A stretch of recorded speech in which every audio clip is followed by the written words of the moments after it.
So this is NEET quick cast direct NCERT से। मैंने ये खुद के नोट्स प्लस एनसीईआरटी कंबाइन करके बनाया है। यहाँ मोस्ट इंपॉर्टेंट टॉपिक्स कवर होंगी। अगर किसी भी पॉइंट पे इन डेप्थ समझना हो देन एनसीईआरटी में वो टॉपिक खोल कर एक बार ज़रूर से पढ़ लेना।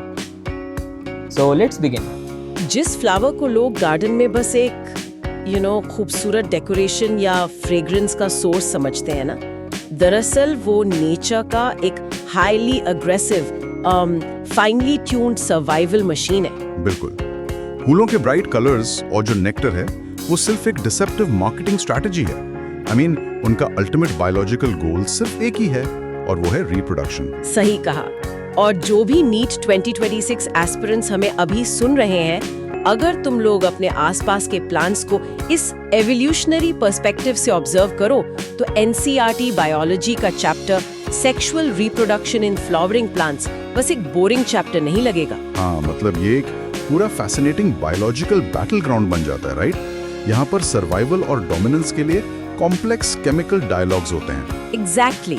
तो आज के इस डीप डाइव का मिशन ही यही है।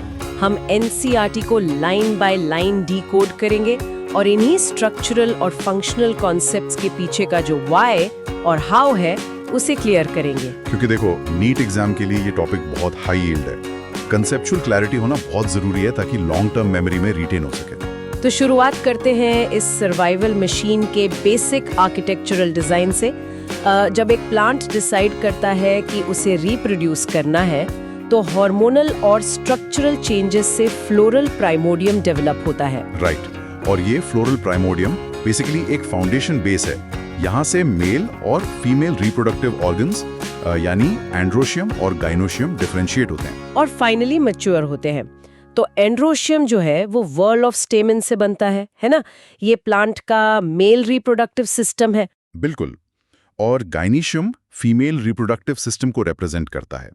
तुम इस पूरे फ्लावर को एक हाईली स्पेशलाइज्ड बायोलॉजिकल फैक्ट्री की तरह सोच सकती हो, जहां सारे प्री फर्टिलाइजेशन इवेंट्स इनिशिएट होते हैं। Biological factory, I like that. तो इस फैक्ट्री के पहले डिपार्टमेंट में चलते हैं, मेल रिप्रोडक्टिव सिस्टम। एक टिपिकल स्टैमेन के दो डिस्टिंक्ट पार्ट्स होते हैं, राइट? हाँ, नीचे एक लॉन्ग स्लेंडर स्टॉक होता है जिसे फिलामेंट कहते हैं और ऊपर एक टर्मिनल स्ट्रक्चर होता है जिसे एंथर कहते हैं। और इस एंथर का स्ट्रक्चर बड़ा ज्योमेट्रिकली इंटरेस्टिंग होता है। एनसीईआरटी इसे बाइलोब्ड और डाइथीकस कहती है। मतलब इसमें दो लोब्स हैं और हर लोब के अंदर दो चेम्बर्स या थीका होते हैं। एग्जैक्टली। और इस अरेंजमेंट की वजह से ये एक चार साइडेड यानी टेट्रागोनल स्ट्रक्चर बन जाता है जिसमें चार माइक्रोस्पोरेंजिया होते हैं। ये माइक्रोस्पोरेंजिया ही आगे चलकर पोलन सैक्स बनेंगे। राइट। और क्योंकि इनके under delicate mail gametes form होने वाले हैं, इनकी प्रोटेक्शन के लिए चार वॉल लेयर्स होती हैं: एपिडर्मिस, एंडोथीशियम, मिडिल लेयर्स और सबसे इनर वाली टेपिटम। हाँ, और यहाँ फंक्शन में एक मेजर डिफरेंस आता है। बाहर की जो तीन लेयर्स है ना, एपिडर्मिस, एंडोथीशियम और मिडिल लेयर्स, उनका काम प्योरली मैकेनिकल और प्रोटेक्टिव है और एंथर डेहिसेंस में हेल्प करना ताकि पोलन हवा में रिलीज हो सकें। पर मेरा एक क्वेश्चन है, अगर बाहर की तीन लेयर्स प्रोटेक्शन दे रही हैं तो टेपिटम का स्पेसिफिक रोल क्या है? टेपिटम बहुत क्रूशियल है। वो प्रोटेक्टिव नहीं है। टेपिटम एक केयरिंग मदर की तरह है जो डेवलपिंग पोलन ग्रेन्स को कंटिन्यूअसली नरिशमेंट प्रोवाइड करता है। Oh wow, caring mother. मतलब बिना टेपिटम के माइक्रोस्पोर्स सर्वाइव ही नहीं कर सकते। एंटर में स्पोरोजिनस टिश्यू होता है। इसका हर एक सेल एक पोटेंशियल पोलन मदर सेल या पीएमसी बन सकता है। और जब ये डिप्लॉयड पीएमसी मियोसिस परफॉर्म करता है तो वो डिवाइड होकर चार हैप्लॉइड माइक्रोस्पोर्स बनाता है। इस प्रोसेस को हम माइक्रोस्पोरोजेनेसिस कहते हैं, राइट? बिल्कुल।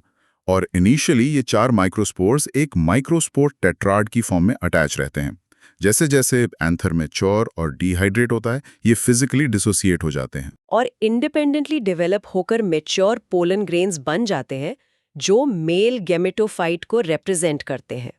By the way, pollen grain का स्ट्रक्चर तो डिफेंसिव एडेप्टेशन की मास्टर क्लास है। एकदम। दो डिस्टिंक्ट लेयर्स होती हैं। आउटर रफ लेयर को एक्साइन कहते हैं और इनर स्मूथ लेयर को इंटाइन। एक्साइन लेयर में जो स्पोरोपोलिनिन होता है उसको मैं नेचर का बायोलॉजिकल केवलार बोलती हूँ। I mean high temperature, strong acids, alkalis कुछ भी उसे डिग्रेड नहीं कर सकता। सही कंपैरिजन है। आज तक कोई ऐसा एंजाइम डिस्कवर नहीं हुआ जो स्पोरोपोलिन को नेचुरली तोड़ सके, और इसी वजह से पोलन ग्रेन्स हजारों साल तक फॉसिल्स में परफेक्टली प्रिजर्व रहते हैं। पर वेट, यहाँ एक प्रॉब्लम लगती है मुझे। अगर पोलन इतने इनडिस्ट्रक्टिबल केवलार से कंप्लीटली सील हो गया है, तो फर्टिलाइजेशन के टाइम मेल गैमेट बाहर कैसे आएगा? अरे नेचर ने इसका भी जुगाड़ किया है। एक्साइन लेयर में कुछ माइक्रोस्कोपिक पॉइंट्स पर ये टफ स्पोरोपोलिन कंप्लीटली एब्सेंट होता है। ओह, उन्हें जर्म पोर्स कहते हैं ना? Exactly, germ pores. वहीं से पॉलन ट्यूब बिना किसी रेजिस्टेंस के सेफली बाहर निकल आती है जब जर्मिनेशन का टाइम आता है। और इनर लेयर, इंटाइन, वो तो काफी थिन और कॉन्टिन्यूस होती है, सेल्यूलोज और पेक्टिन से बनी होती है। हाँ, अब देखो, जब पॉलन ग्रेन कंप्लीटली मैच्योर हो जाता है तो उसके अंदर दो डिस्टिंक्ट सेल्स फॉर्म होते हैं, एक बड़ा वेजिटेटिव सेल और एक छोटा जेनरेटिव सेल। वेजिटेटिव सेल में रिजर्व फूड होता है और generative cell basically spindle shaped होता है और वेजिटेटिव सेल के साइटोप्लाज्म में ही फ्लोट करता है। सही कहा। और यहाँ नीट 2026 एस्पिरेंट्स को एक फैक्ट याद रखना चाहिए। लगभग 60% एंजियोस्पर्म्स में पॉलन ग्रेन्स इसी 2 सेल्ड स्टेज में शेड हो जाते हैं। उनमें शेड होने से ठीक पहले जेनरेटिव सेल माइटोटिकली डिवाइड करके 2 नॉन मोटाइल मेल गमीट्स बना लेता है। तो वहां पॉलन 3 सेल स्टेज में शेड होता है। इंटरेस्टिंग। तो मेल सिस्टम और पॉलन ग्रेन कवर हो गया।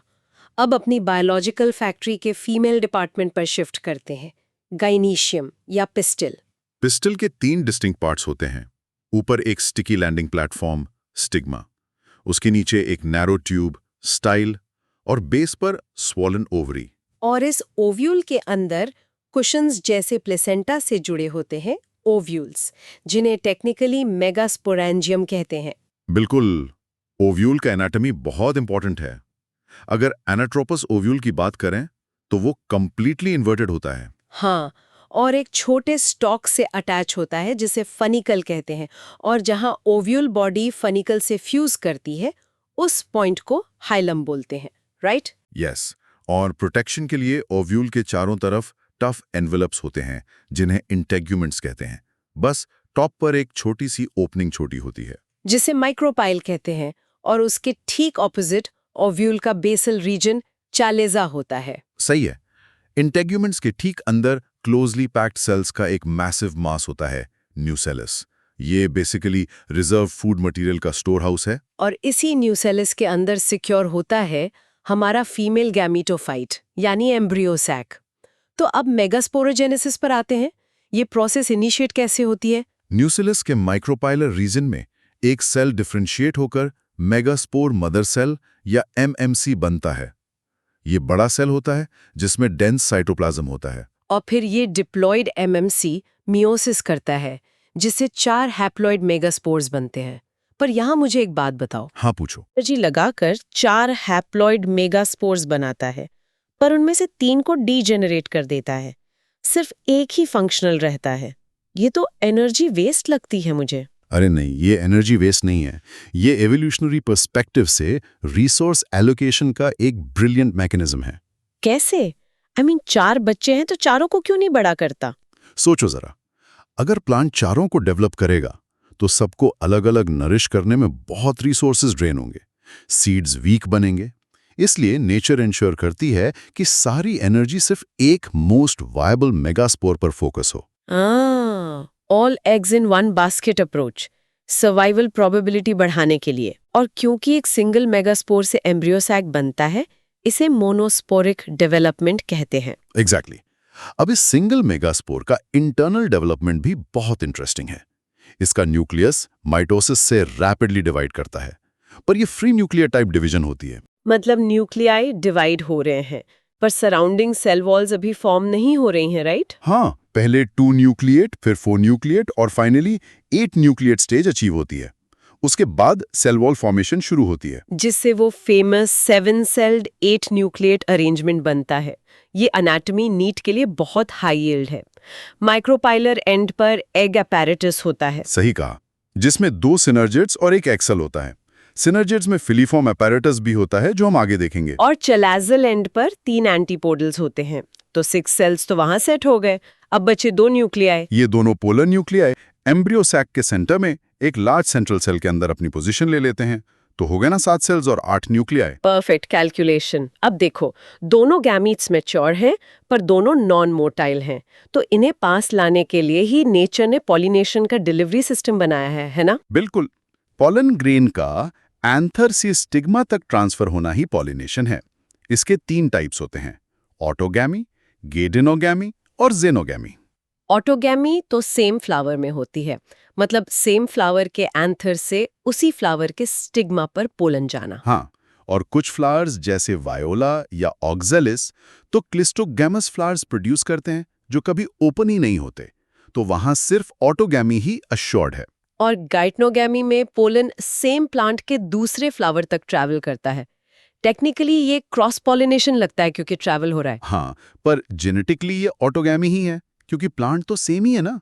रियल जेनेटिक वेरिएशन सिर्फ जेनोगैमी में आती है, जहां डिफरेंट प्लांट से पॉलन आता है। राइट।